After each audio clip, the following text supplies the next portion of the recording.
Tom. And we are VIMTV, Velocities in Music, the best kept secret in music reviews. This is our favorite time of year here at VIMTV because there's no new music coming out. It means Tom and I have nothing else to do but to reach into the depths of music history and pull out some gems, some gem throwbacks for you guys, so we can review them for you and really not only improve our musical intellect of what we review, what's in our back catalog of reviews and things like that, but just in general just improving our music knowledge. Now Tom, you're a music historian. The album we're going to review today, we'll get to your history in a minute, okay. but I want to introduce this with the story. Please do. The album we're going to review today is Michael Jackson's Bad. But before we go into that, I want to tell you a story about how my experience with Michael Jackson.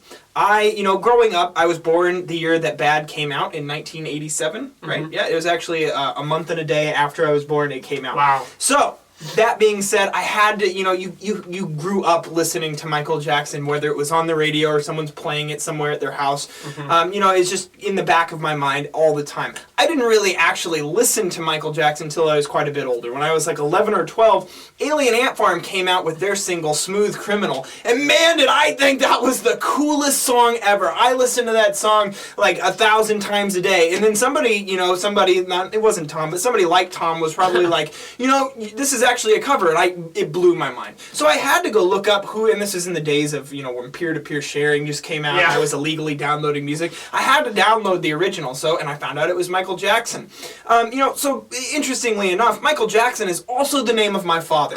And so it's always really awkward whenever I'm listening to Michael Jackson, because I feel like it's my dad singing to me in a really, really high voice. And even though my dad's, a few years older than, the late Michael Jackson, the singer, it's always been a strange experience for me. But what I was blown away with in listening to the real, authentic version of Smooth Criminal, the original, was just Michael Jackson as a vocalist is superior. And it was so clear to me, I think even at the age of 12, of how much control over intensity he had in his vocals. There's really not that crazy much going on in that song as far as just synthetic melodies or electronic beats or anything like that. The real intensity is all in Michael Jackson's vocals. Absolutely. So, going through that, I listened to a little bit more of Michael Jackson. Then, on my honeymoon in Belize, we're going through the Belizean jungle in a van, and our tour guide, his name was Byron, is blasting Michael Jackson. I'm in the middle of a jungle, and he's blasting Michael Jackson. A lot of fun memories with Michael Jackson, of Michael Jackson, and with him, as my dad.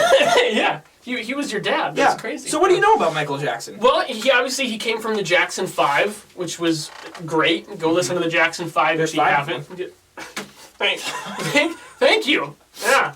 We're not talking about your family still. I hope you realize that. There's 5 of us too. Okay, exactly. Right. That's funny. You're the Jackson 5. So going from that, he went solo at a very young age, put out a slew of albums, really started to dominate the mainstream, I would say, when albums like Off the Wall and particularly Thriller came out, and those two predated Bad, which we're reviewing today, by quite a bit. There was quite a bit of time between 5 years between Thriller and Bad. And you almost can't blame him, because it's like Thriller. How do you top Thriller? Thriller was a landmark, monumental album, and that's a lot of pressure, especially for someone like Michael Jackson, who is still relatively young and has accomplished so much. Where do you go from there? Right. And I think it's really interesting the direction he decided to take with Bad. First off, it's just ballsy to name an album Bad, because then if the album ends up being bad, then you're the butt of everyone's joke forever. Like, hey, remember when that guy put out that album Bad and it totally sucked? You can't get away with that. At least he called it, Yeah. He's hedging his bets. Exactly. So, after Thriller, what he really wanted to do was portray himself as being a little edgier, incorporate a little bit more rock into his sound. And he was really able to do that with the songwriting, with his appearance. I mean, look at the album cover. It's him in his leather jacket. Right.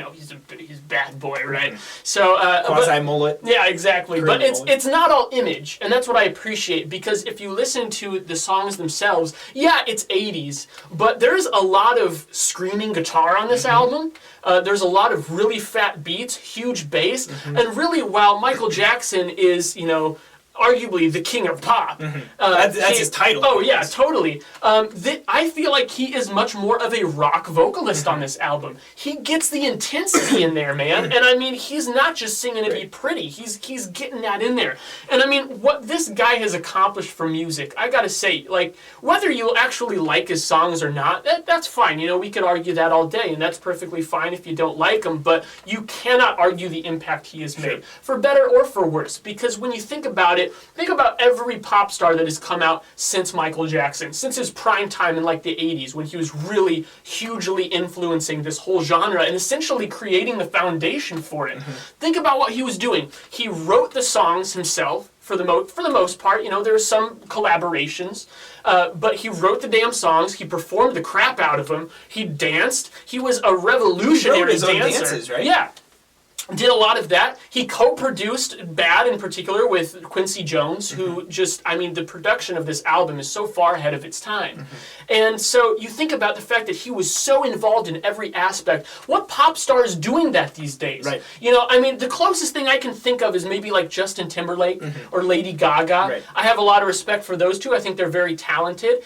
Justin Timberlake's a great dancer. You know, he writes a lot of his own stuff as well. But nowhere near to the level of Michael Jackson. Exactly. But just the quality isn't there, and that's the big separating factor. But then, you know, you think about other kind of run-of-the-mill pop stars that are around right now. They've got teams of producers. Right. They've got teams of choreographers telling them exactly what to do at any given moment. They've got people writing the music for them.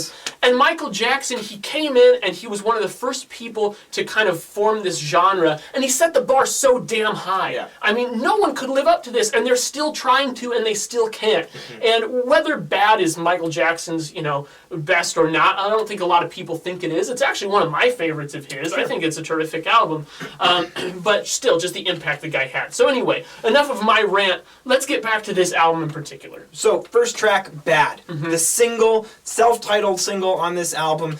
One of the danciest songs ever, Yeah. and I have to say it's just one of my favorite Michael Jackson songs. I love that it's the first track on the album because it sets the stage. It sets the tone for it's the thesis statement of the album. Here's my album Bad. Here's the first song on it, which is also the single, and it's a killer song. and it totally sets you up for the rest of what's the album. You have the second track is a much more upbeat, but still you know, very it's pop. It's upbeat pop music. The Way You Make Me Feel. That's another really big track that was played forever after that, still on the radio. I think there were only 2 songs on this album that weren't singles. Yeah, it's insane.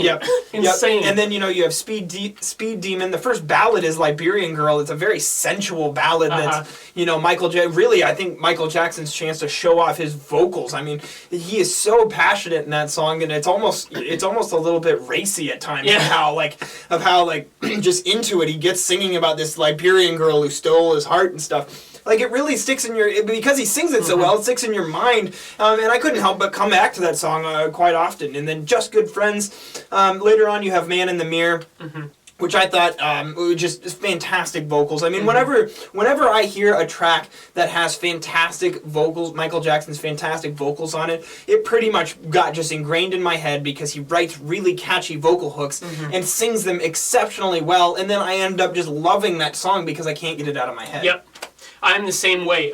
So this album really just has a lot to offer. And what I love is that while it's clearly an 80s sound, with Quincy Jones' production and these two ears for arrangement in general, it's one of those 80s gems that shines above a lot of the just kind of reverbed out plastic sounding stuff that came out in the 80s. Yeah, there's a lot of soul in this. Oh, very much so, and most of it comes from Michael Jackson's vocals. I also love the bass line. Speed Demon, that bass line, fantastic bass line. Even Just Good Friends, you can tell that it's got that kind of keyboard synth bass sound, but I almost don't even care because the writing is so good, and there are enough other aspects in the music to make up for it. And one thing about Bad that you don't really get on first listen, it took me a few listens to really pick up on this, but he's really good at albumizing the mood of Bad. There's some songs on here that are very uplifting. There's some songs that are very sad, and there's others that are damn intense, like Smooth Criminal or even Dirty Diana, I would say. And really those tracks, the way this album ends with Dirty Diana, Smooth Criminal, and then Leave Me Alone, man, it goes out with a bang. Really packs a punch, and from start to finish, this album you can You can start the album, listen to it all the way through, and I never want to skip a track. That's a trademark sign of a genuinely good album with genuinely good songwriting and an artist who has the craft to design the album listening experience in a way that you want to keep listening. Yeah. And Michael Jackson again proved that on Bad. Now, is this his best album? I don't want to go there, honestly. But is it very good? It's very, very good. I think that he definitely deserves his title of the king of pop music. There's no one who, in my mind, is ever going to take this from him, just because of his slew of great records and revolutionary, attributes that he brought to the music industry. I love Bad. I'm going to go 92 on this. I'm also going 92. Okay, 92 from us. Historically, this is a 100. We know that.